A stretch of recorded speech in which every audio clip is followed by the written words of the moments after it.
샬롬, 우리 주 예수 그리스도의 은혜와 평강이 함께하기를 기도하며 또한 축복합니다. 한 주간을 시작하는 월요일입니다. 한 주간도 그리스도 예수의 은혜를 따라 그리스도 예수의 사람답게 살아갈 수 있기를 또한 소망하며 함께 읽고 묵상할 말씀은 예레미야 12장 7절부터 13절 말씀입니다. 제가 말씀을 읽습니다. 내가 내 집을 버리며 내 소유를 내던져 내 마음으로 사랑하는 것을 그 원수의 손에 넘겼나니 그 소유가 숲속의 사자같이 되어서 나를 향하여 그 소리를 내므로 내가 그를 미워하였음이로라. 내 소유가 내게 대하여는 문이 있는 매가 아니냐. 매들이 그것을 에워싸지 아니하느냐. 너희는 가서 들짐승들을 모아다가 그것을 삼키게 하라. 많은 목자가 내 포도원을 헐며 내 몫을 짓밟아서 내가 기뻐하는 땅을 황무지로 만들었도다. 그들이 이를 황폐하게 하였으므로 그 황무지가 나를 향하여 슬퍼하는도다. 온 땅이 황폐함은 이를 마음에 두는 자가 없음이로다. 파괴하는 자들이 광야의 모든 벗은 산 위에 이르렀고 여호와의 칼이 땅 이 끝에서 저 끝까지 삼키니 모든 육체가 평안하지 못하도다. 무리가 밀을 심어도 가시를 거두며 수고하여도 소득이 없은즉 그 소산으로 말미암아 스스로 수치를 당하리니 이는 여호와의 분노로 말미암음이니라. 아멘. 예레미야 12장에는 예레미야의 첫 번째 고백이 등장합니다. 그 고백 가운데에서 예레미야가 하나님께 질문을 하지요. 그 질문의 내용은 왜 하나님 악이 이렇게 성하고 악한 자가 더 잘 되어지고 그 악한 자들 때문에 정말로 하나님 말씀에 순종하는 사람들은 왜 괴로워해야 합니까? 라고 말하는 질문이었습니다. 그리고 그 일은 예레미야 자신이 매우 힘든 삶을 살고 있는 거. 왜 힘든가 하면은 하나님 말씀을 따라 하나님 말씀에 순종하며 하나님 보시기에 제대로 바른 삶을 살고 있기 때문에 힘든 거였습니다. 그것이 너무 힘들어서 하나님께 말씀을 드렸는데 하나님께서는 5절 말씀에 만일 내가 보행자와 함께 달려도 피곤하면 어찌 능히 말과 경주하겠느냐. 내가 평안한 땅에서는 무사하려니와 요단강 물이 넘칠 때에는 어찌하겠느냐라고 말씀을 하십니다. 이 말씀 속에서 지금에 있는 상황들을 잘 견뎌내라. 내가 너와 함께 하고 있으니 잘 견뎌내고 그리고 앞으로 다가올 더 큰 어려움들을 지금부터 준비해 나가라는 것입니다. 예레미야가 준비해야 될 것은 다른 것이 아니라 지금 살고 있는 하나님 말씀을 따라 순종하는 그 바르고 제대로 된 삶을 포기하지 아니하고 끝까지 살아가기 위해서 마음을 다잡고 과거를 회상하면서 조금 더 하나님 앞에 성숙한 사람 되기 위해서 애를 쓰는 모습, 바로 그 모습일 것입니다. 그리고 오늘 함께 읽으신 7절부터 13절 말씀은 이 예레미야의 질문에 대한 하나님의 답변에 해당하게 되어집니다. 하나님께서 왜 악인이 성하는 것, 악한 자가 잘 되는 것, 하나님 말씀을 순종하지 않고 자기 마음대로 막 살아가는 사람들이 세상 가운데 잘 되고 있고 또 그 사람들 때문에 왜 약한 사람, 아무것도 모르는 하나님 말씀을 따라가려는 순전한 사람들이 왜 고통을 받고 있습니까?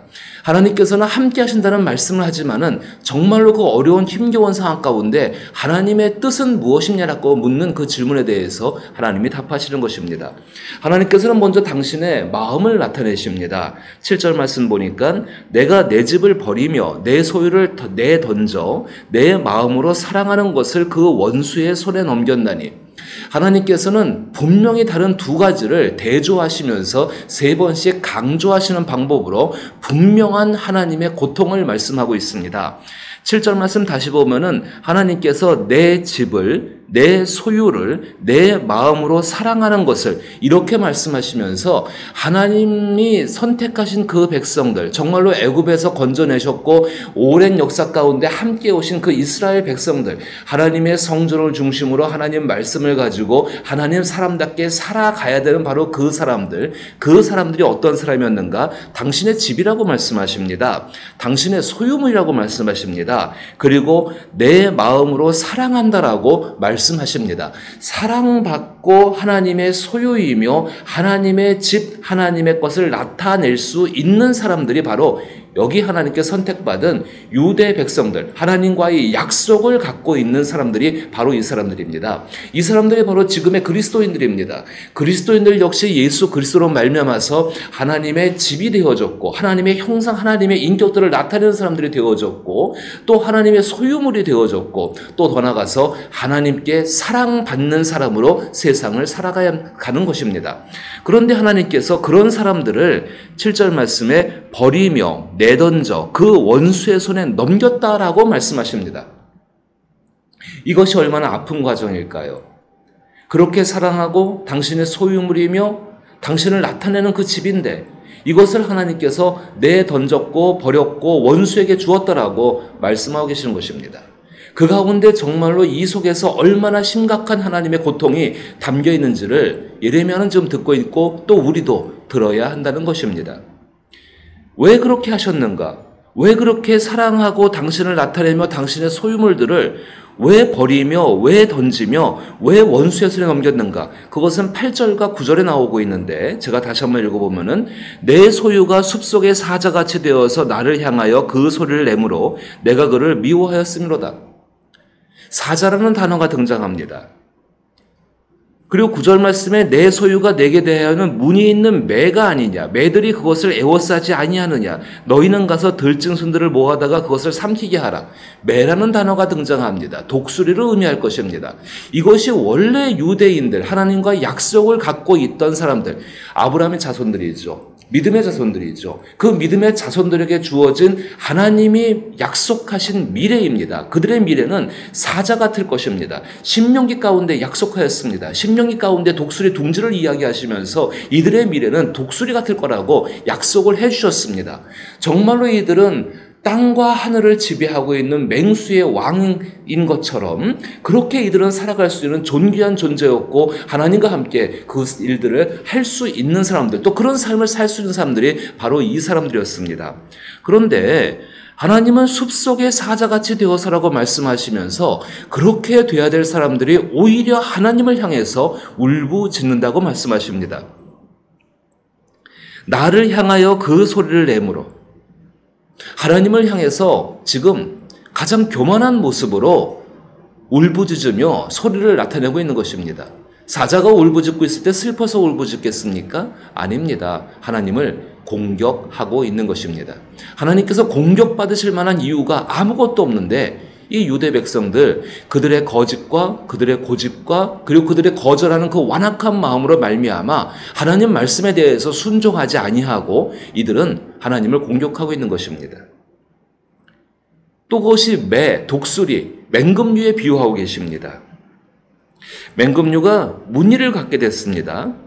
9절에 내 소유가 내게 대하여는 무늬 있는 매가 되지 아니하느냐. 어떻게 하면 이 무늬 있는 매가 될까요? 공작새처럼 어쩌면 그 화려하게 될까요? 공작새가 그 꼬리는 화려하지만 하늘은 날지를 못하는 것 같습니다. 마찬가지입니다.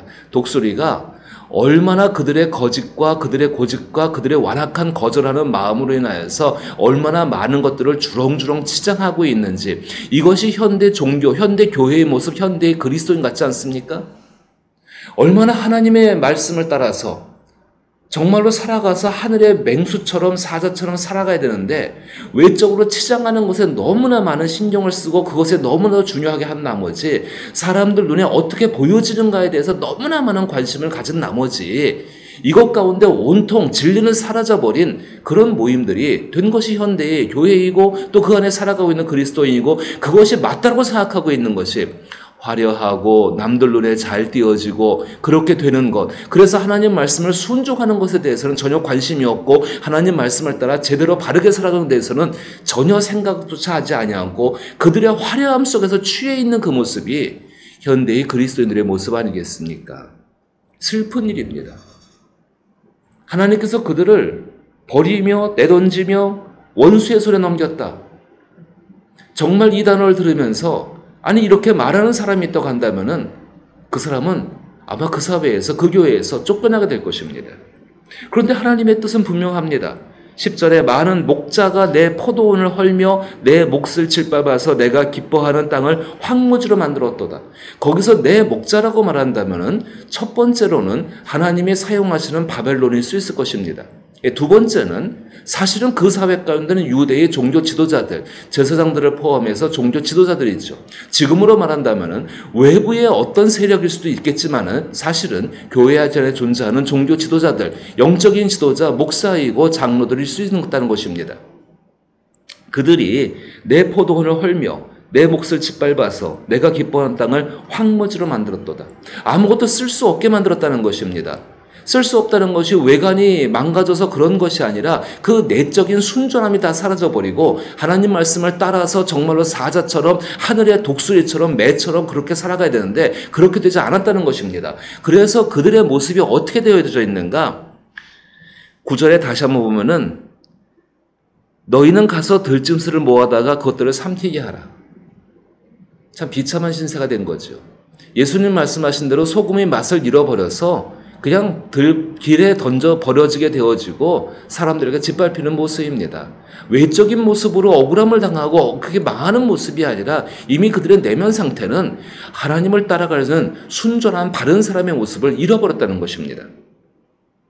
11절에 그들이 이를 황폐하게 하였으므로 그 황무지가 나를 향하여 슬퍼하도다. 그런데 그 가운데 순전한 사람이 있습니다. 그 황무지 속에서 순전한 사람이 지금 슬퍼하며 하나님께 울고 있고 하나님께 탄식하고 있는 모습을 또한 말씀하고 계십니다. 온 땅이 황폐함은 이를 마음에 두는 자가 없음이로다. 무엇을 마음에 두지 않을까요? 하나님 말씀을 마음에 두지 않고 있는 것입니다. 그래서 하나님께서 12절에 파괴하는 자들이 광야의 모든 벗은 산 위에 이르렀고 여호와의 칼이 이 땅 끝 이 끝에서 저 끝까지 삼키니 모든 육체가 평안하지 못하도다. 무리가 밀을 심어도 가시를 거두며 수고하여도 소득이 없은즉 그 소산으로 말미암아 스스로 수치를 당하리니 이는 여호와의 분노로 말미암음이니라. 왜 하나님께서 악인이 성하는 모습을 그냥 놔두고 계십니까? 이미 그것이 하나님의 분노가 시작되었다는 것을 명백히 알려주고 있다는 것입니다. 하나님께서 이제 그 사회를 버리시고 그 사회를 원수들의 손에 던지시고 그 소유물을 내에 던지심으로 말미암아 그들은 악과 같이 되어지고 그 황폐하고 황무장물이 되어져 가면서 그들이 고통받고 있는 과정이 악인이 잘 되어가는 과정이라는 것입니다. 참 이해하기가 어렵지 않습니까? 아니 어떻게 악인이 잘 되는 것이 악한 세력이 득세하는 것이 어떻게 정말로 그것이 잘 되어가는 모습, 그것이 하나님의 분노를 나타내시는 방법입니까? 하나님께서 로마서 가운데 말씀하셨죠. 그 부끄럽고 추한 모습을 하는 것들을 하나님께서 내어버려 두셨다라고 말씀하고 계십니다. 하나님이 돌보지 않으시면 악인은 결코 돌아올 수가 없습니다. 하나님께서 강하게 인도하지 않아 하시면은 그 사람들은 회복될 수가 없습니다. 하나님의 분노가 무엇입니까? 그 분노로 말미암아서 정말로 그 악한 것들이 회복되어지는 것이 하나님의 분노이고 하나님의 회복하는 길입니다. 우리는 이것을 이해할 수 있어야 합니다. 그리스도 예수께서 세상을 향한 하나님의 분노 속에서 십자가를 감당하신 이유가 무엇입니까? 그 분노로 말미암아 분명히 예수 그리스도를 죽이려는 사람들이 잘 되어진 것처럼 보이지만은 결국은 하나님께서 그 예수 그리스도를 통하여서 그 분노로 말미암아 그 진노로 말미암아 그 땅을 새롭게 하셨다는 것입니다. 그럼 이제 우리는 어떻게 살아가야 할까요? 악인이 잘 되는 세상 가운데에서 그것이 하나님의 분노인 것을 알았다고 한다면은 우리는 어떻게 세상을 살아가야 할까요? 그 가운데서 낙심할 것이 아닙니다. 그로 말미암아 악이 소멸되는 것, 하나님의 분노 앞에 악이 소멸되는 것을 우리는 바라볼 수 있어야 되고 그것을 신뢰하며 여전히 우리는 하나님께서 하나님의 집이라 말씀하시며 하나님의 소유라 말씀하시며 하나님께서 그 마음으로부터 사랑하는 사람인 것을 믿고 깨달으면서 오늘 하루의 삶을 하나님 앞에 바르고 제대로 살기 위해서 말씀에 순종하는 삶을 살아가야 한다는 것입니다. 그것이 예수 그리스도가 하나님의 분노 가운데 직면해 있는 세상 속에서 우리 가운데 보여주신 삶의 모습이었고 수많은 예수 그리스도를 따라가는 사람들의 모습이었던 것입니다. 오늘 이 삶을 살아갈 수 있게 되기를 축복하고 기도합니다. 정말로 나사렛 그리스도 예수의 도움으로 말미암아 성령의 능력으로 말미암아 이 삶을 살고자 할 때 능력 주시는 주 안에서 우리는 등이 이 삶을 살아갈 수 있습니다. 그 삶을 살아갈 수 있기를 나사렛 예수 이름으로 축복합니다.